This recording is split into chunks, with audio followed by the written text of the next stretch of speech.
What trauma sits in the recesses of your mind?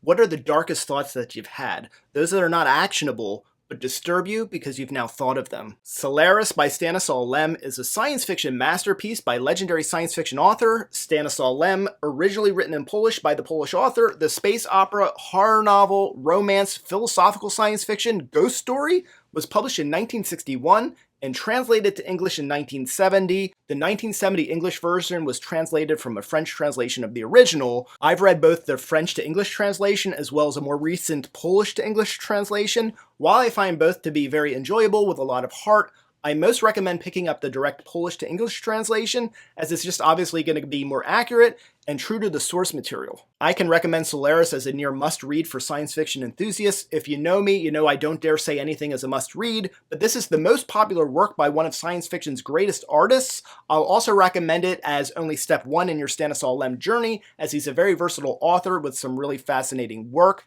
I recommend Solaris as a strong mood read when you feel like something meditative or ethereal. Solaris is evenly paced and definitely delivers an almost dreamlike reading atmosphere. And finally, I'll recommend Solaris as a deeply philosophical novel that explores relationships, guilt, the human condition, reality, first contact, and responsibility. If you haven't read Solaris, my review will not spoil it beyond what the back cover shares, so stick around unless you really prefer to go in completely fresh.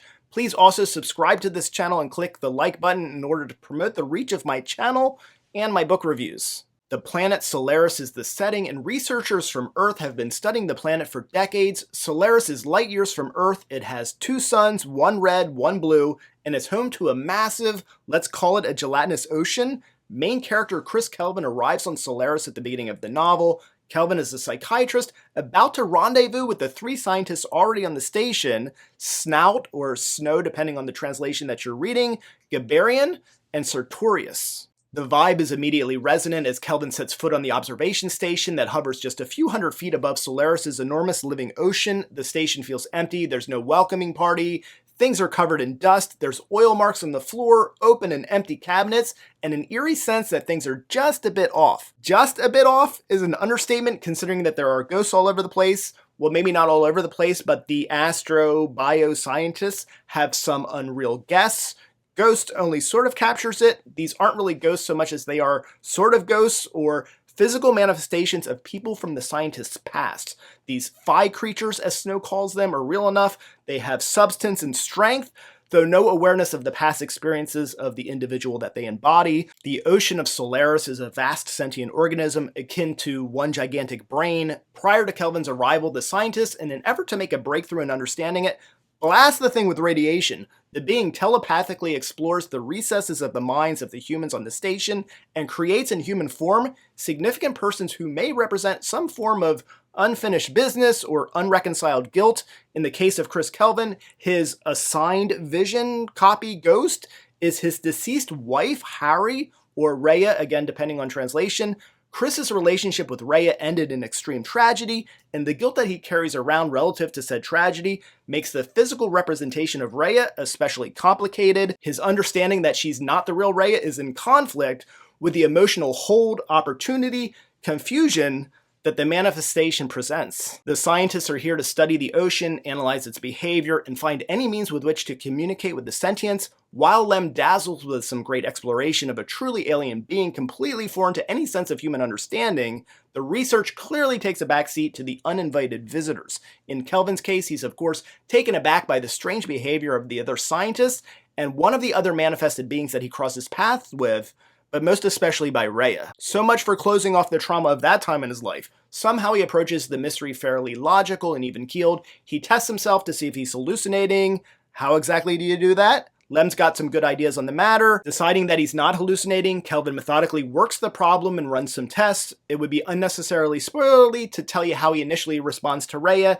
and I think it's more worthwhile to point to their eventual relationship on the station as one that explores the power of guilt, human emotion, emotional healing, ethics, and humanity. Keeping in mind that this all initiates in the presence of the alien sentience, further evokes philosophizing about mortality, contact with an extraterrestrial, and whether or not we really want to, and what the costs might be.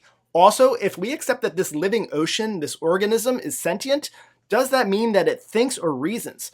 This is a good question to explore in the comments. Do you consider thinking or reasoning as necessities when applying the sentience label?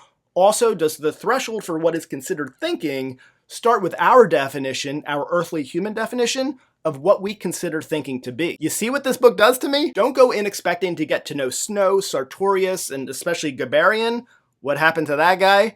They are important to the story and are allotted just as much page time as is necessary for them to fill out and enhance the story. These scientists are on Solaris to investigate the physics, behavior, sentience of this gigantic external force, the ocean, and Lem goes at it hard. The more revealing investigation, however, is the inward focus on the inner depth of the human psyche. Lem's brilliance is the mastery with which he keeps our curiosity piqued in both realms. Let's go ahead now and investigate my 5 likes and 5 dislikes. Eventually, with spoilers, I'll let you know when that happens, for Stanisaw Lem's fit-to-be-read classic, Solaris. Like number 1, it's a neat little trick that Lem performs that when the humans get bold and take heavy action, beaming the ocean with radiation in an attempt to reveal more about the entity, the actual result in the story that follows is one which reveals so much more about the individual characters, mainly Chris, obviously, and the ocean, of course, remains just as mysterious. Like number 2, the meditative mood and calm yet mysterious energy. Dislike number 1, the mimoids and the semitriads. I just don't really care about those, as I know I should. I can't back this up, but it feels like it's more likely an issue in translation than a failing in Lem's writing. I like it in the context of an alien being that's completely alien. I also really love that this is a first contact story that leans heavily into the false assumptions about the alien object being studied theme. Dislike number 2, recommending this for the horror element is tough. I think it works great in the sense that the trauma that we bury deep can resurface at some future point for us to face, and that's sort of terrifying.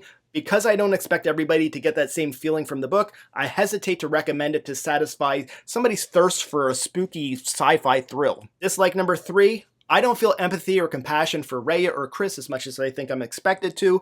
I'm not cold-hearted, I swear. I love this book for its imagery, ideas, and philosophy, and I'm a bit let down by 2 of the 3 main characters. Snow I was pretty pleased with. Dislike number 4, while I accept that the minor characters played their role and nothing more was really needed from them, this book of mysteries could have at least given me some more details and insight onto Gabarian's Phi creature. I'm still fascinated by who she might be. Dislike number 5, the expectations placed on the reading experience for new readers. Solaris, deservedly, is considered one of the all-time great science fiction books. I think this creates the expectation of, let me jump into this thrill ride and amazing story, which will muddy the experience for some. For me, the enjoyment comes from the ethereal feel of the experience, reading each page with curiosity about these characters and the ocean, and all those deep thought projects that I alluded to. Now a heads up, the last few likes contain what I would consider spoilers. Like number 3, Kelvin isn't rattled, he's methodical, he tests Rhea's blood and gathers calmly any information that he can find. He doesn't run around spooked. I like his rationality. I also really love him tricking her into the rocket and launching her to God knows where. Bye, Ghosty, have a nice trip. Yes, I know that's terrible, and yes, I do mean that sarcastically. Like number 4, I find it interesting that Rhea and or the ocean alien is not trying to actively convince Kelvin that the copy of Rhea is real. Instead, the posture is almost one of trying to challenge him to outright question that she is real. He doesn't take the bait anytime that she hits him with a probing, "Is something wrong?" Then finally, the charade is over with Rhea clearly and openly aware of her authenticity.